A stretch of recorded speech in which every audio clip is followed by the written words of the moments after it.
Hello aspirants, welcome to unlock GS academy. चलिए start करते हैं फरवरी मंथ का 6th सेशन, जिसमें हम न्यूज़पेपर के एग्जाम ओरिएंटेड इंपॉर्टेंट न्यूज़ को मल्टीपल चॉइस क्वेश्चन के थ्रू कवर करते हैं। तो चलिए देख लेते हैं आज हम कौन से टॉपिक डिस्कस करने वाले हैं। प्रीवियस 43 टॉपिक हम प्रीवियस 5 सेशन में कवर करा चुके हैं, जिसका लिंक आपको डिस्क्रिप्शन में मिल जाएगा। आज हम चर्चा करेंगे राजा राम मोहन राय जी के बारे में। देन हम जानेंगे E20 फ्यूल्स क्या होते हैं। इसके अलावा चर्चा करेंगे निसार के बारे में, साथ ही साथ जानेंगे गूगल बार्ड के बारे में, एक विवाद से विश्वास स्कीम के बारे में चर्चा करेंगे और जानेंगे पीएम पोषण स्कीम के बारे में।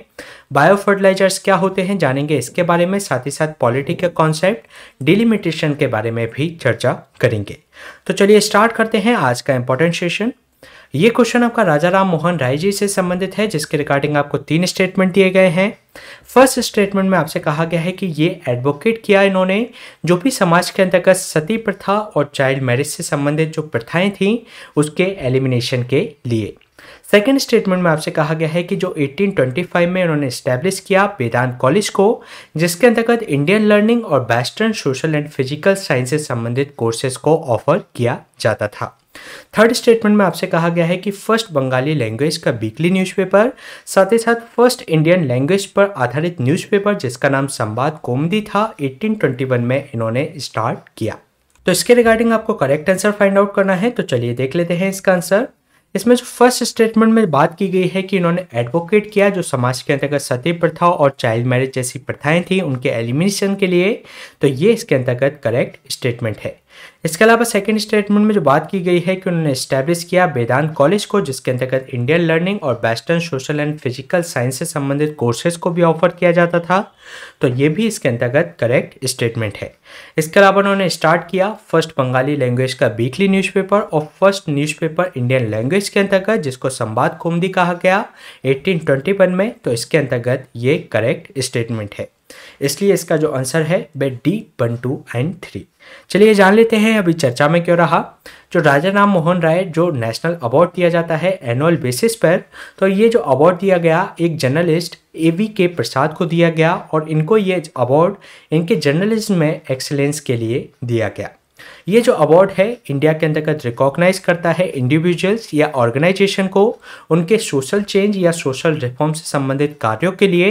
इसके अलावा इसका जो नाम रखा गया है राजा राम मोहन राय के नाम पर रखा गया है, जो कि एक सोशल रिफॉर्मर थे जिनको भारतीय पुनर्जागरण का पिता भी कहा जाता था। इसके अलावा ये वेरियस कैटेगरीज में ये अवार्ड दिया जाता है, जिसके अंतर्गत education, journalism, social work, community service, साथ ही साथ ये जो प्रेजेंट किया जाता है ये जो अवार्ड वह प्रेसिडेंट ऑफ इंडिया के द्वारा इसको प्रेजेंट किया जाता है।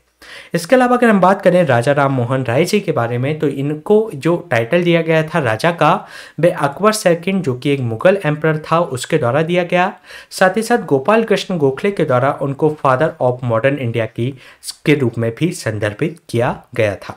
इसके अलावा इन्होंने एडवोकेट किया जो समाज के अंतर्गत सती प्रथा यानी कि विडो इमोलेशन यानी कि विधवा बलि, साथ ही साथ जो चाइल्ड मैरिज जैसी जो प्रथाएं थी उसके खिलाफ उसके उन्मूलन करने के लिए उन्होंने प्रयास किया और उन्हीं के प्रयासों के माध्यम से 1829 में सती प्रथा निरोधक कानून विलियम बेंटिक के द्वारा पारित किया गया, जिसके द्वारा सती प्रथा का उन्मूलन हुआ।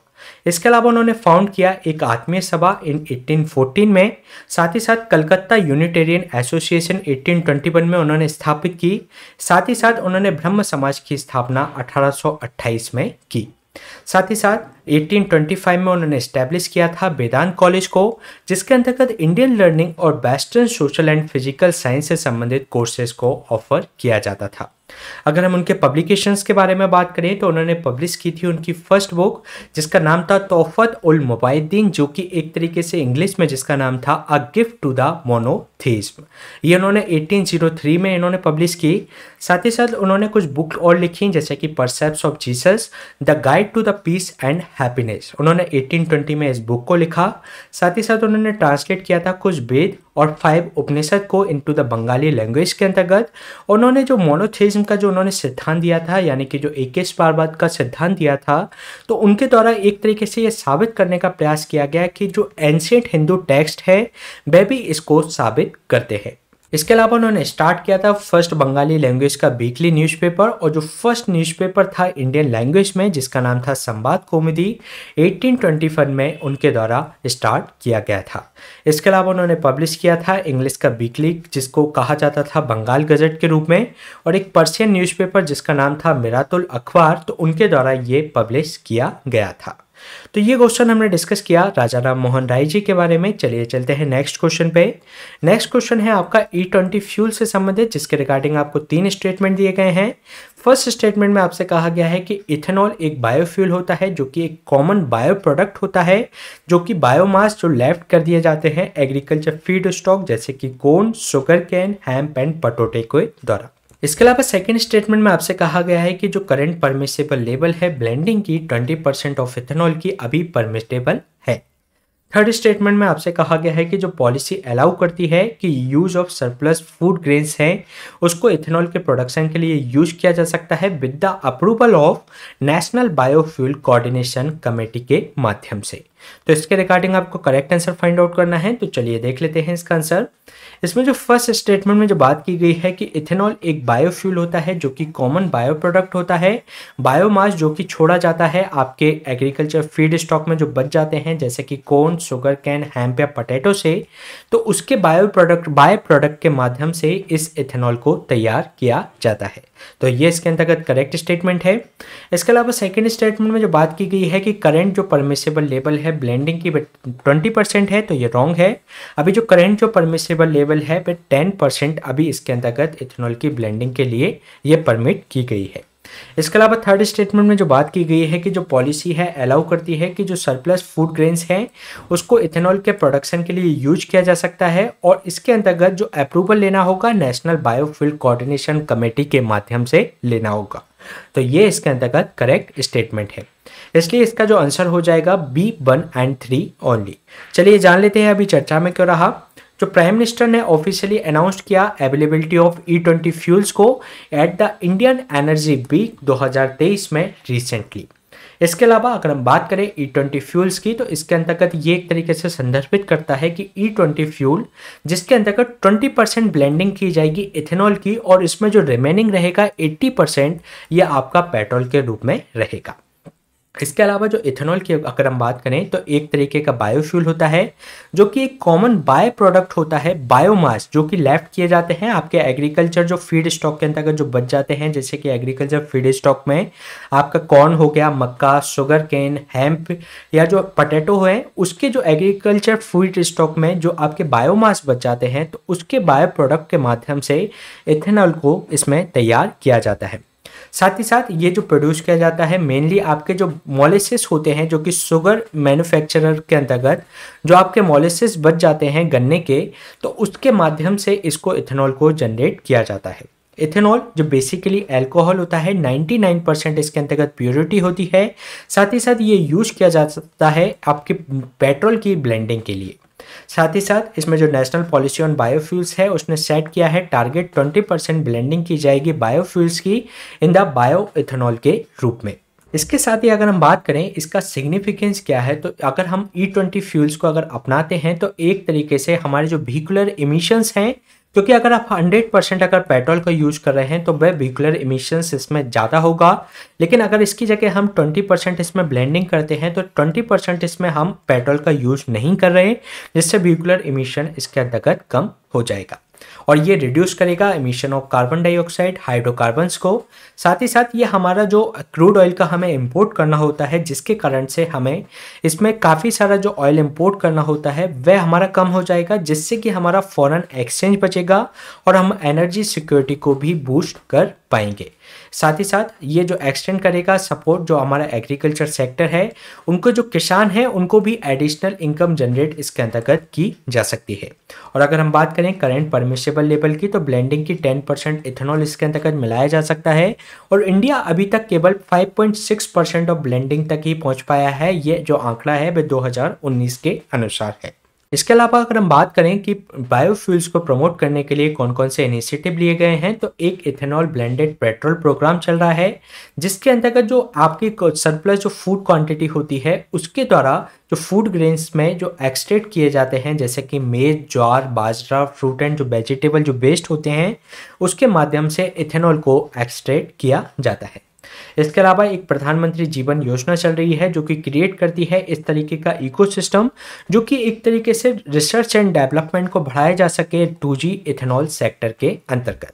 साथ ही साथ एक गोबर स्कीम है, यानी कि galvanising organic bio agro resources धन स्कीम, जिसको 2018 में शुरू किया गया। ये फोकस करती है कि मैनेज किया जा सके जो कैटल का जो डंग है, जो कैटल का गोबर होता है या जो सॉलिड वेस्ट होते हैं, उसको एक फार्म्स के अंतर्गत एक यूजफुल कंपोस्ट में तैयार किया जा सके, उससे बायोगैस, बायो CNG तैयार की जा सके, जिससे कि एक जो विलेज के लेवल पर उसको क्लीन रखा जा सके और जो रूरल हाउस होल्ड्स हैं उनको एक अल्टरनेटिव इनकम जनरेशन का माध्यम भी प्रोवाइड कराया जा सके। साथ ही साथ एक रूको स्कीम है, एक यानी कि रीपर्चेस्ड यूज्ड कुक्ड ऑयल, जिसके अंतर्गत ये लॉन्च किया गया था ये फसाई के द्वारा। और इसका जो उद्देश्य है कि इस तरीके का इकोसिस्टम तैयार करना, जिससे कि जो आपकी यूज्ड जो कुकिंग ऑयल है उसको कलेक्ट किया जा सके और जो इसका यूज करके हम बायोडीजल के रूप में इसको कन्वर्ट कर सकें।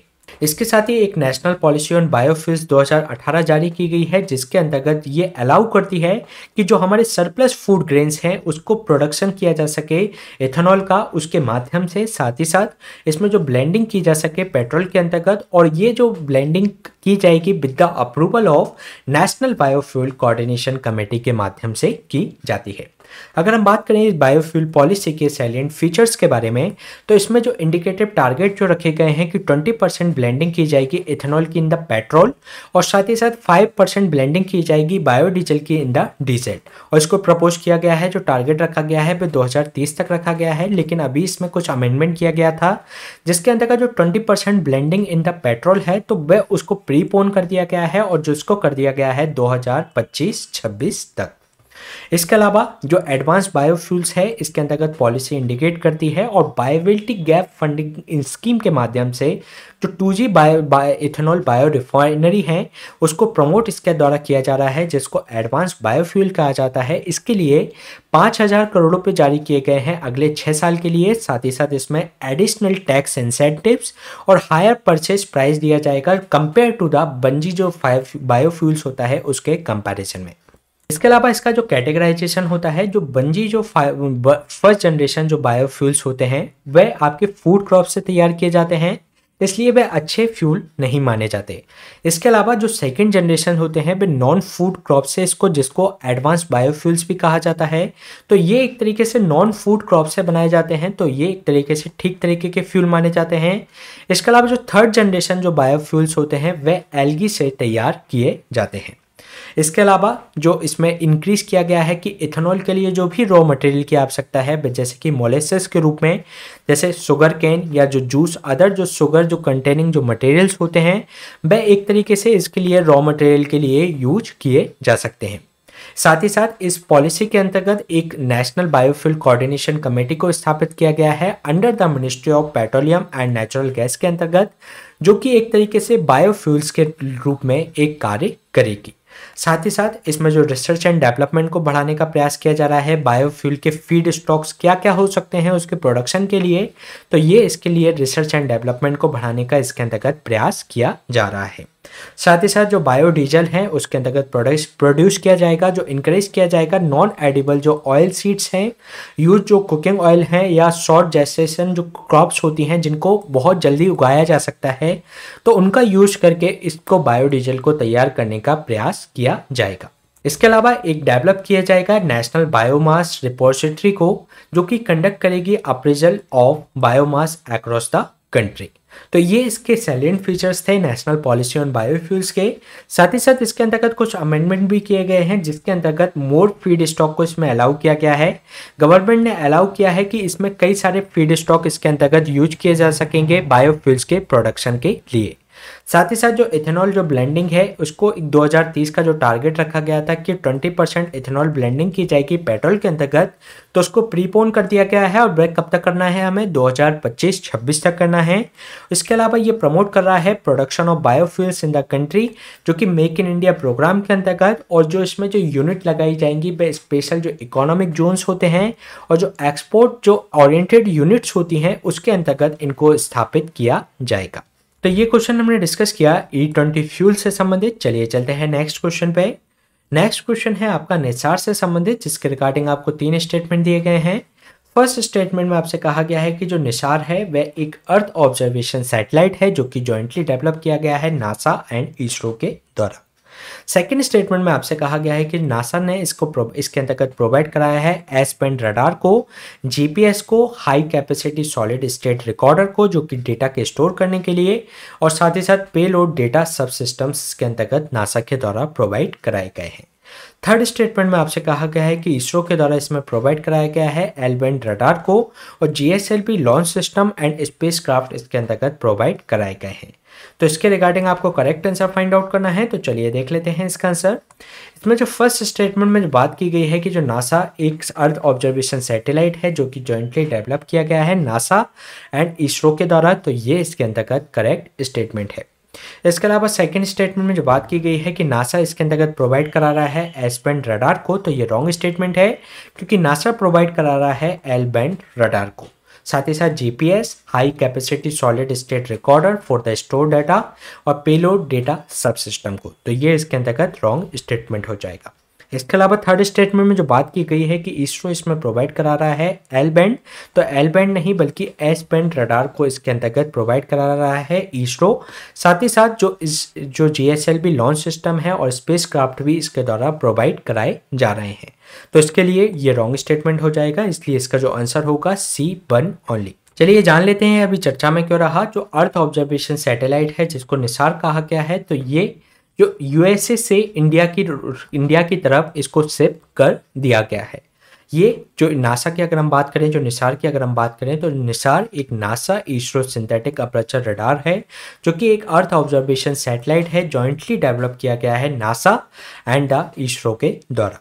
साथ ही साथ ये जो सैटेलाइट है जो बिल्ड की गई है एक स्पेस एजेंसी यूएस और इंडिया के द्वारा, पार्टनरशिप जो एग्रीमेंट हुआ था 2014 में, उसके अनुसार ही इसको तैयार किया गया है। ये एक 2800 किलोग्राम की सैटेलाइट होगी जो कि कंसिस्ट करती है L band, S band synthetic aperture radar को, और ये एक तरीके से ड्यूअल फ्रीक्वेंसी एक तरह इमेजिंग रडार सैटेलाइट के रूप में काम करेगी। इसमें जो नासा ने प्रोवाइड कराया है L band radar, GPS, high capacity solid state recorder for the store data, और पेलोड डेटा सब सिस्टम भी इसके अंतर्गत प्रोवाइड कराए गए हैं। साथ ही साथ इसरो ने इसमें प्रोवाइड कराया है एस बैंड रडार को, और इसमें जो जीएसएलवी जो लॉन्च सिस्टम है स्पेसक्राफ्ट भी वह इसरो के द्वारा प्रोवाइड कराया जा रहा है। साथ ही साथ अनदर जो इम्पोर्टेंट कंपोनेंट है इस सैटेलाइट का, जिसके अंतर्गत 39 फुट जो आपकी स्टेशनरी एंटीना रिफ्लेक्टर है वह इसके अंतर्गत प्रोवाइड कराया जा रहा है। इसके अलावा जो निसार है एक्सपेक्टेड है कि ये लॉन्च कर दिया जाएगा जनवरी 2024 में from the Satish Dhawan space centre into the near polar orbit के अंतर्गत। साथ ही साथ ये जो सैटेलाइट है ऑपरेट होगा लगभग मिनिमम 3 इयर्स तक। इसके अलावा अगर हम बात करें इसके मिशन की, तो एक बार जब ये लॉन्च हो जाएगा तो निसार इसके अंतर्गत ऑब्जर्व करेगा जो भी अर्थ सरफेस के अंतर्गत जो भी चेंजेस आ रहे हैं, तो ये एक तरीके से रिसर्चर्स जो इसके अंतर्गत होंगे उनको बेटर अंडरस्टैंड कर पाएगा कि इसके पीछे कारण क्या है और इसके परिणाम क्या होते हैं इस फिनोमेना के। साथ ही साथ ये एक तरीके से जो नेचुरल डिजास्टर्स हैं उसके लिए वार्निंग को स्पॉट कर सकता है, और जो नेचुरल डिजास्टर जैसे कि volcanic eruptions, earthquake and landslides के लिए। साथ ही साथ ये जो सैटेलाइट है ये मेजर कर सकेगी ग्राउंड वाटर लेवल को, जो फ्लो रेट्स हैं ग्लेशियर्स के, आइस शीट्स के, तो उसको एक तरीके से मेजर कर सकेगी, उसको ट्रैक कर सकेगी, मॉनिटर कर सकेगी प्लेनेट्स के फॉरेस्ट एंड एग्रीकल्चर रीजन को, जो कि इम्प्रूव किए जा सकते हैं अंडरस्टैंडिंग ऑफ कार्बन एक्सचेंज के लिए। इसरो इसके अंतर्गत यूज करेगा जो निसार के अंतर्गत जो कि वैरायटी ऑफ पर्पस के लिए, जैसे कि एग्रीकल्चर मैपिंग के लिए, monitoring of glaciers in the Himalayan regions के लिए, लैंडस्लाइड जो होती है, लैंडस्लाइड जो प्रोन एरिया के अंतर्गत, तो उसके अंतर्गत कोस्ट लाइन के जो चेंजेस आ रहे हैं उसके लिए इसरो इसका यूज करेगा। साथ ही साथ इसमें जो यूज किया जाएगा सिंथेटिक अपर्चर रडार को, और जो निसार इसके अंतर्गत प्रोड्यूस किया जाएगा high resolution images. Synthetic aperture जो रडार होगा वह कैपेबल होगा कि वह इसमें किसी भी क्लाउड के अंतर्गत यानी कि किसी भी वेदर कंडीशंस के अंतर्गत वह रिगार्डलेस इसके वह किसी भी उसमें डेटा को इसमें कलेक्ट कर सकता है। साथ ही साथ इसकी जो कैपेबिलिटी है कि लगभग ये 12 दिन के अंतर्गत पूरे अर्थ को एक तरीके से ऑब्जर्व कर सकता है। तो ये हमने डिस्कस किया निसार के बारे में। चलिए चलते हैं नेक्स्ट क्वेश्चन पे। नेक्स्ट क्वेश्चन है आपका गूगल बार्ड से संबंधित, जिसके रिगार्डिंग आपको 3 स्टेटमेंट दिए गए हैं। फर्स्ट स्टेटमेंट में आपसे कहा गया है कि जो गूगल बार्ड है एक आर्टिफिशियल इंटेलिजेंस पावर्ड एक चैटबॉट है जो कि रिस्पॉन्ड कर सकता है वेरियस इंक्वायरीज को इन द कन्वर्सेशनल मैनर में। सेकेंड स्टेटमेंट में आपसे कहा गया है कि जो बार्ड है एक बेस्ड है गूगल की जो लैंग्वेज मॉडल है डायलॉग एप्लीकेशन जिसको लैम्डा कहा जाता है उसके ऊपर। थर्ड स्टेटमेंट में आपसे कहा गया है कि जो चैट जीपीटी है वह इसके अंतर्गत रियल टाइम इंफॉर्मेशन को एक्सेस नहीं कर सकता फ्रॉम द इंटरनेट। साथ ही साथ जबकि जो बार्ड होता है वह इंफॉर्मेशन इसके अंतर्गत वेब से इसको एक तरीके से ड्रॉ कर सकता है और प्रोवाइड कराता है फ्रेश हाई क्वालिटी रिस्पॉन्सेस को। तो इसके रिगार्डिंग आपको करेक्ट आंसर फाइंड आउट करना है। तो चलिए देख लेते हैं इसका आंसर। इसमें जो फर्स्ट स्टेटमेंट में जो बात की गई है कि जो गूगल बार्ड है एक आर्टिफिशियल इंटेलिजेंस पर आधारित एक पावर्ड चैटबॉट है जिसके अंतर्गत जो रिस्पॉन्ड है वह वेरियस इंक्वायरीज को वह कन्वर्सेशनल मैनर में दे सकता है। तो ये इसके अंतर्गत करेक्ट स्टेटमेंट है। इसके अलावा ये बेस्ड है एक लैम्डा लैंग्वेज पर, तो ये भी इसके अंतर्गत करेक्ट स्टेटमेंट है। इसके अलावा जो चैट जीपीटी है ये एक तरीके से रियल टाइम इंफॉर्मेशन इसके अंतर्गत इंटरनेट से ये ड्रॉ नहीं कर सकता, जबकि बार्ड इसको ड्रॉ कर सकता है और फ्रेश और हाई क्वालिटी रिस्पॉन्सेस को इसके अंतर्गत जनरेट कर सकता है। तो ये भी इसके अंतर्गत करेक्ट स्टेटमेंट है, इसलिए इसका जो आंसर हो जाएगा डी 1, 2 एंड 3। चलिए जान लेते हैं इसके बारे में। जो गूगल बार्ड है ये एक तरीके से गूगल ने अनाउंस कर दिया है न्यू आर्टिफिशियल इंटेलिजेंस चैट जिसको बार्ड कहा जा रहा है। अगर हम बात करें बार्ड के बारे में तो जो गूगल बार्ड है एक आर्टिफिशियल इंटेलिजेंस पर आधारित एक चैटबॉट है जो कि रिस्पॉन्ड कर सकता है वेरियस इंक्वायरीज को इन द कन्वर्सेशनल मैनर्स यानी कि बातचीत के माध्यम से। साथ ही साथ जो बार्ड है एक बेस्ड है गूगल की जो language model for dialogue application यानी कि लैम्डा लैंग्वेज पर। जो लैम्डा को इंट्रोड्यूस किया गया था 2021 में गूगल के द्वारा, जो कि एक जनरेटिव लैंग्वेज मॉडल है जो कि डायलॉग एप्लीकेशंस के माध्यम से जो कि इनेबल करता है गूगल असिस्टेंट को कि वे कन्वर्स कर सके किसी भी टॉपिक पर। अगर हम बात करें बार्ड ये यूज किया जाता है आर्टिफिशियल इंटेलिजेंस को यूज करता है अपने आंसर को जनरेट करने के लिए। साथ ही साथ इसमें व्यक्ति अपनी क्वेरीज को टेक्स्ट की फॉर्म में भी दे सकता है इसके अंतर्गत, जैसे कि चैट जीपीटी पे हम देख सकते हैं। इसके अलावा जो चैट जीपीटी है एक लार्ज लैंग्वेज मॉडल चैटबॉट है जो कि डेवलप किया गया है एक स्टार्टअप जिसका नाम है ओपन एआई उसके द्वारा, और इसको एबिलिटी है कि ये इंटरेक्ट कर सकता है कन्वर्सेशनल डायलॉग्स को फ्रॉम द प्रोवाइडेड जो रिस्पॉन्स जो इसके अंतर्गत दिए जाते हैं वह एक तरीके से ह्यूमन लाइक रिस्पॉन्सेस इसके अंतर्गत देखने को मिलते हैं। इसके अलावा जो चैट जीपीटी है एक लार्ज लैंग्वेज मॉडल है। लार्ज लैंग्वेज मॉडल के अंतर्गत इसको इस तरीके से ट्रेन किया गया है कि इसमें मैसिव अमाउंट ऑफ डेटा इसके अंतर्गत एक्यूरेटली प्रिडिक्ट कर सकेगा और इसके अंतर्गत ये आर्टिफिशियल रूप से ये जान सकेगा कि इसके बाद सेंटेंस में कौन सा वर्ड इसके अंतर्गत आना है।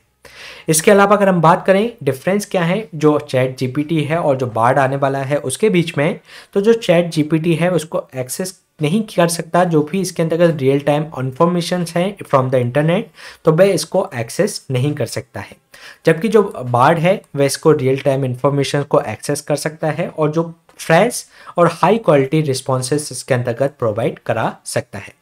जो चैट जीपीटी है एक जो लैंग्वेज मॉडल है इसमें जो ट्रेन किया जाता है बास जो डेटा सेट्स इसके अंतर्गत हैं जो कि जनरेट कर सकता है टेक्स्ट बेस्ड इनपुट को।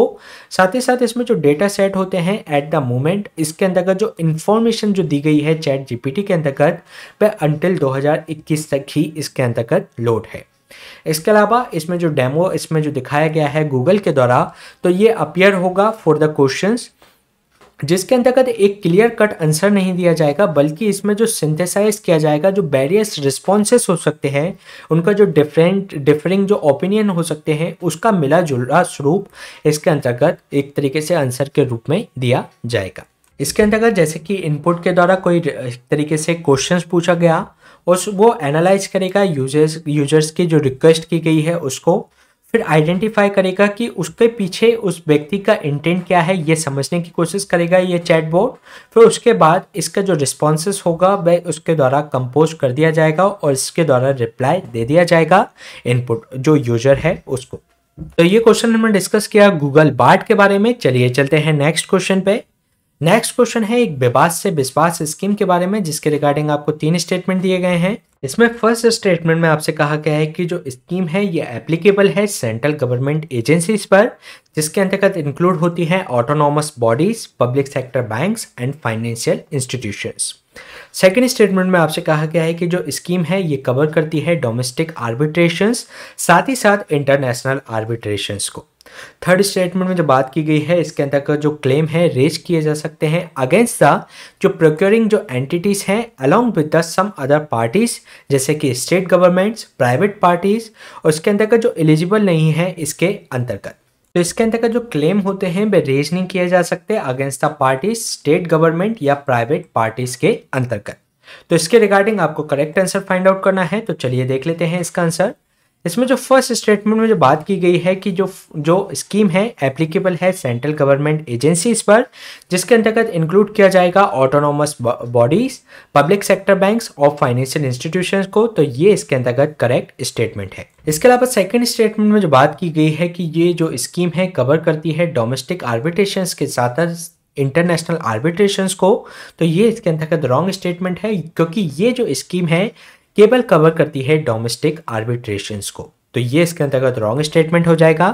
थर्ड स्टेटमेंट में जो बात की गई है कि इसके अंतर्गत जो क्लेम है रेज नहीं किए जा सकते जो भी आपकी स्टेट गवर्नमेंट और जो आपकी प्राइवेट पार्टी है उनके खिलाफ, तो ये इसके अंतर्गत करेक्ट स्टेटमेंट है।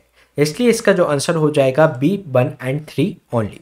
चलिए जान लेते हैं इसके बारे में। अभी फाइनेंस मिनिस्ट्री ने प्रपोज किया है एक वॉलेंट्री सेटलमेंट स्कीम को, जिसके अंतर्गत सारी गवर्नमेंट एजेंसीज के लिए ये जो इसके बारे में अगर हम बात करें तो ये एक तरीके से इसको नाम रखा गया है विवाद से विश्वास स्कीम। जो सेकंड जो कि एक कॉन्ट्रेक्चुअल एक डिस्प्यूट्स अगर होते हैं तो इस स्कीम के अंतर्गत इसमें जो फाइनलिटी पर लाए जा सकते हैं जो भी कॉन्ट्रेक्चुअल जो डिस्प्यूट्स हैं उसका सेटलमेंट किया जा सकता है गवर्नमेंट एजेंसीज के साथ। इसको इम्प्लीमेंट किया जा रहा है थ्रू एक ऑनलाइन फंक्शनलिटी के द्वारा on the government e market place portal के माध्यम से। साथ ही साथ ये जो सेटलमेंट है ये डन किया जाएगा offering the graded settlement terms के आधार पर, जो कि डिपेंडिंग होगा इनकी डिपेंडेंसी लेवल, इनकी जो पेंडेंसी लेवल है उन डिस्प्यूट की, तो उसके आधार पर इसको एक तरीके से इसको सेटल किया जाएगा। इसके अलावा अगर हम बात करें इसके एप्लीकेबिलिटी की, तो ये जो स्कीम है एप्लीकेबल होगी सेंट्रल गवर्नमेंट एजेंसीज पर, जिसके अंतर्गत आपकी autonomous body, public sector banks, financial institutions भी शामिल हैं। साथ ही साथ जो सेंट्रल पब्लिक सेक्टर जो फर्म्स हैं यूनियन टेरिटरी और जो अनदर जो नेशनल कैपिटल टेरिटरी के अंतर्गत जैसे कि दिल्ली और देयर एजेंसीज भी इसके अंतर्गत शामिल की जाएंगी। साथ ही साथ ये जो इसमें जो ऑर्गेनाइजेशन है like the metro corporations, union government जिसके अंतर्गत 50% स्टेक्स हैं उनके पास। साथ ही साथ ये चूज कर सकते हैं कि इस स्कीम को उनके डिस्क्रिप्शन और उनकी सिक्योरिटी जो बोर्ड अप्रूवल्स के माध्यम से इसके अंतर्गत ये एक स्कीम के अंतर्गत एप्लीकेबल किया जा सकता है। साथ ही साथ जो स्कीम है ये ओनली कवर करेगी डोमेस्टिक आर्बिट्रेशंस को, इंटरनेशनल आर्बिट्रेशंस को इसके द्वारा कवर नहीं किया जाएगा। जो सेंट्रल पब्लिक सेक्टर जो एंटरप्राइजेस हैं वो उसके अंतर्गत ये एलिजिबल हैं कि वे सबमिट कर सकते हैं इसके द्वारा जो क्लेम्स हैं अंडर द स्कीम के अंतर्गत, और ये इसमें कॉन्ट्रैक्टर हैं या जो सप्लायर्स हैं या पर्टिकुलर कॉन्ट्रैक्ट हैं तो उनके अंतर्गत इसमें क्लेम को अराइज किया जा सकता है। साथ ही साथ ये कवर करता है डिस्प्यूट अप टू द 30 सितंबर तक के भी जो डिस्प्यूट होंगे उसको इसके अंतर्गत कवर किया जाएगा। अगर हम बात करें इसकी नॉन एलिजिबिलिटी की, तो इसमें जो क्लेम होंगे वह जो अगेंस्ट जो प्रोक्योरिंग जो एंटिटीज हैं जैसे कि सम अदर पार्टीज जैसे कि स्टेट गवर्नमेंट हो गया या जो प्राइवेट पार्टीज हो गई, तो वह इसके अंतर्गत एलिजिबल नहीं है।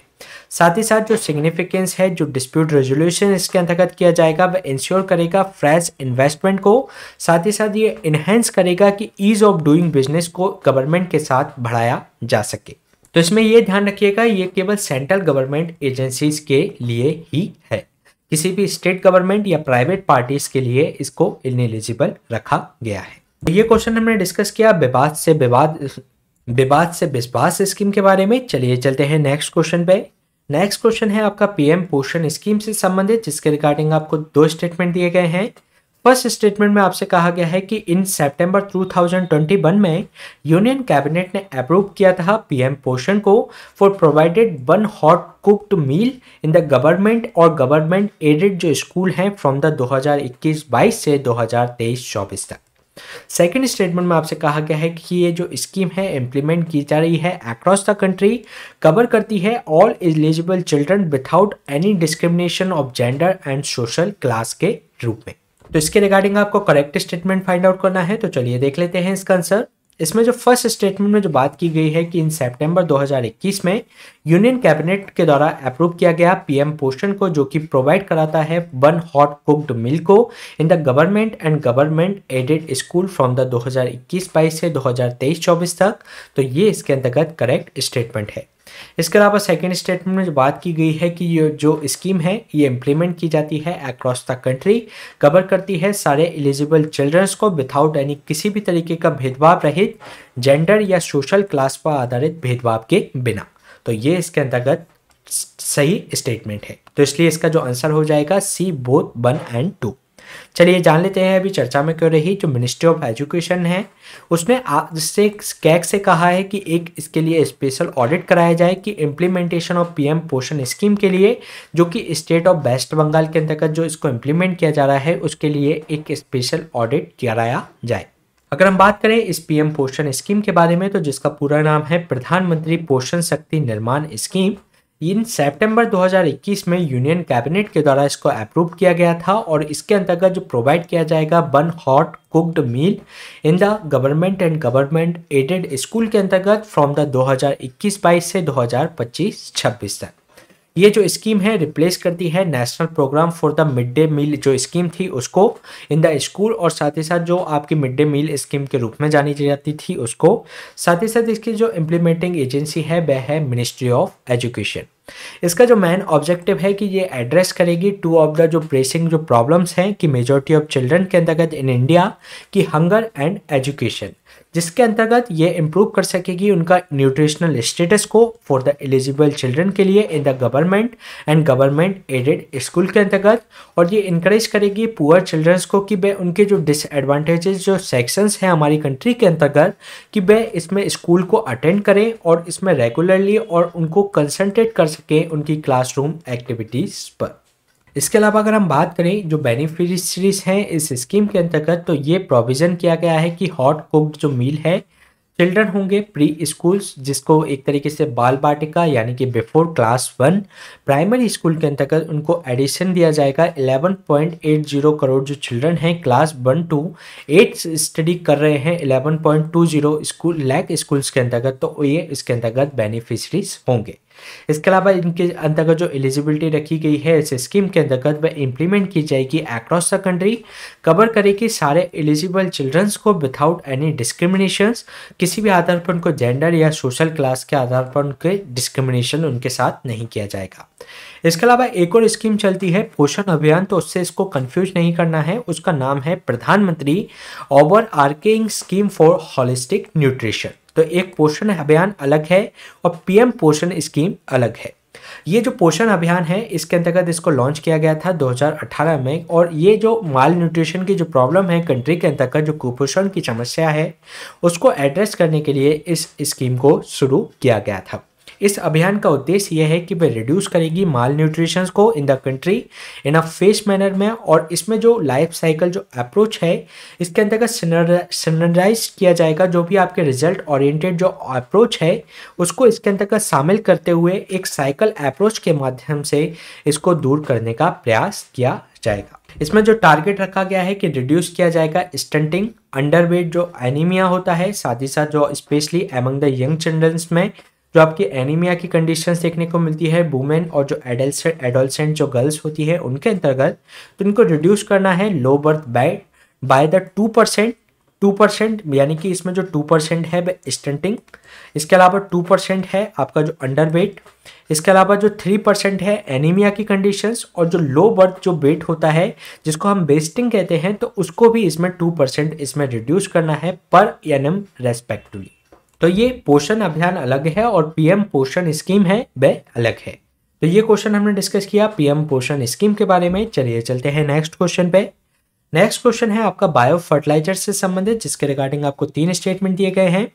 फर्स्ट स्टेटमेंट में आपसे कहा गया है कि जो बायो फर्टिलाइजर्स हैं एक सप्लीमेंट होते हैं जिसके अंतर्गत कंटेंट होते हैं माइक्रोब्स, जो कि हेल्प करते हैं कि जो प्लांट्स हैं उनकी ग्रोथ में ये हेल्प करते हैं। साथ ही साथ जो स्पेशली इनको जो सप्लाई होती है इंक्रीज कर देते हैं एसेंशियल न्यूट्रिशंस की इन द प्लांट्स। इसके अलावा ये यूजुअली मेड अप होते हैं जो लिविंग ऑर्गेनिज्म होते हैं, जैसे कि आपके माइक्रोराइजल जो फंजाई होते हैं या ब्लू ग्रीन एल्गी और बैक्टीरिया से ये बने होते हैं। थर्ड स्टेटमेंट में जो बात की गई है कि जो बायो फर्टिलाइजर्स होते हैं ये एक तरीके से सेम इफेक्ट दिखाते हैं डिफरेंट एनवायरनमेंट्स में, और ये जो मेकिंग देम प्रेडिक्टेबल है कि in terms of the efficiency के आधार पर। तो इसके रिगार्डिंग आपको करेक्ट आंसर फाइंड आउट करना है। तो चलिए देख लेते हैं इसका आंसर।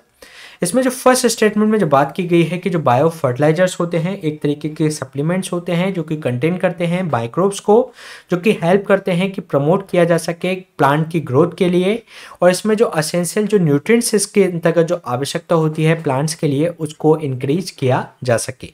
तो ये इसके अंतर्गत करेक्ट स्टेटमेंट है।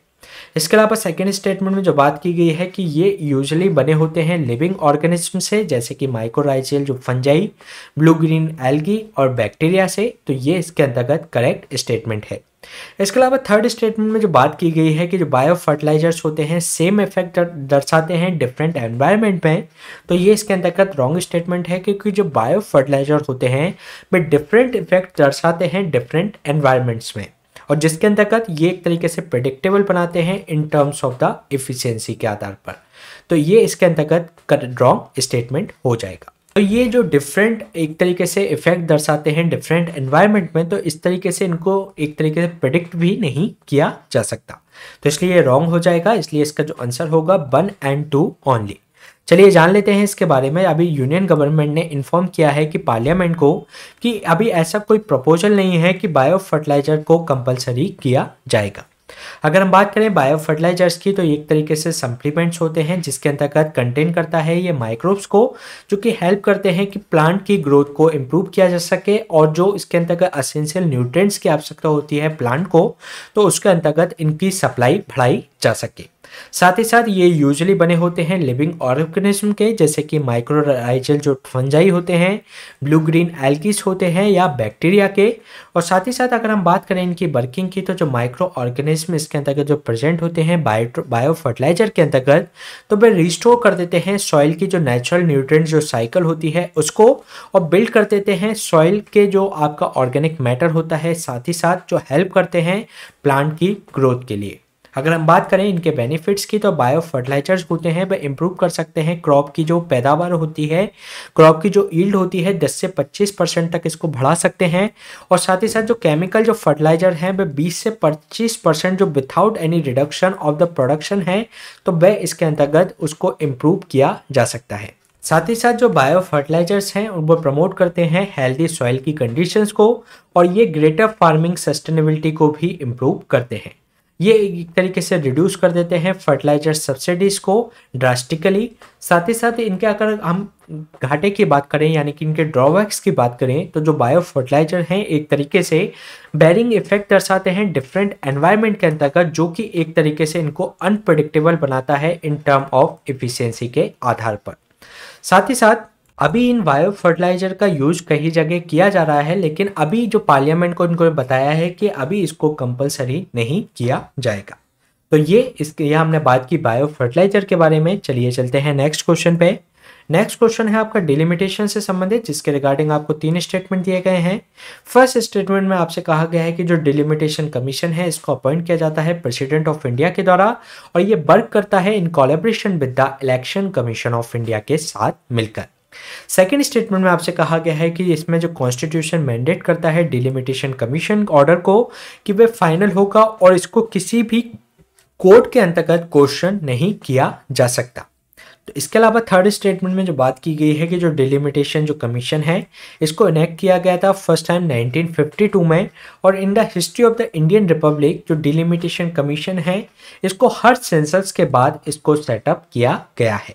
तो ये इसके अंतर्गत आपको करेक्ट स्टेटमेंट फाइंड आउट करना है। तो चलिए देख लेते हैं इसका आंसर। इसमें जो फर्स्ट स्टेटमेंट में जो बात की गई है कि जो डिलिमिटेशन कमीशन है इसको अपॉइंट किया जाता है प्रेसिडेंट ऑफ इंडिया के द्वारा और ये कोलैबोरेशन काम करता है with the collaboration of election commission of India के साथ मिलकर। तो ये इसके अंतर्गत करेक्ट स्टेटमेंट है। इसके अलावा सेकंड स्टेटमेंट में जो बात की गई है कि जो कॉन्स्टिट्यूशन है एक तरीके से मैंडेट करता है कि डिलिमिटेशन कमीशन का जो ऑर्डर होगा वह फाइनल होगा और इसको किसी भी कोर्ट के समक्ष इसको क्वेश्चन नहीं किया जा सकता। तो ये इसके अंतर्गत करेक्ट स्टेटमेंट है। इसके अलावा थर्ड स्टेटमेंट में जो बात की गई है कि जो डिलिमिटेशन कमीशन जो एक्ट है इनेक्ट किया गया था 1952 में और इसको जब से ही हर सेंसस के बाद से इंडियन रिपब्लिक के अंतर्गत हर सेंसस के बाद से इसको सेटअप किया जाता रहा है। तो ये इसके अंतर्गत रॉन्ग स्टेटमेंट है क्योंकि इसको हर सेंसस के बाद इसको सेटअप नहीं किया जा पाया है। तो इसलिए ये रॉन्ग स्टेटमेंट हो जाएगा। इसलिए इसका जो आंसर होगा A1 and 2 ओनली। चलिए जान लेते हैं इसके बारे में। रिसेंटली जो मेंबर ऑफ पार्लियामेंट है उन्होंने एक्सप्रेस किया है जो डिलिमिटेशन पॉपुलेशन बेसिस हो रहा है सदर्न स्टेट के अंतर्गत तो वह एक तरीके से अनफेयर है। इसके अलावा अगर हम बात करें डिलिमिटेशन एक्सरसाइज की तो जो डिलिमिटेशन के अंतर्गत होता क्या है कि ये जो लोकसभा हो गई और जो हमारी जो स्टेट असेंबली हो गई उनकी जो बाउंड्रीज होती हैं उसको रीड्रॉ करते हैं पॉपुलेशन के आधार पर क्योंकि समय के साथ उस एरिया की जो पॉपुलेशन चेंज होती रहती है और ये कोशिश की जाती है कि जो पॉपुलेशन का जो एक रेशियो है उसका रिप्रेजेंटेशन वह लोकसभा या स्टेट असेंबली में हो। तो इसलिए हर सेंसस के बाद इसको एक तरीके से रीड्रॉ करने का संविधान के अंतर्गत प्रावधान किया गया है। इसका जो मेन ऑब्जेक्टिव है कि डिलिमिटेशन का कि एक तरीके से इक्वल रिप्रेजेंटेशन हो सके equal segments of the population के लिए।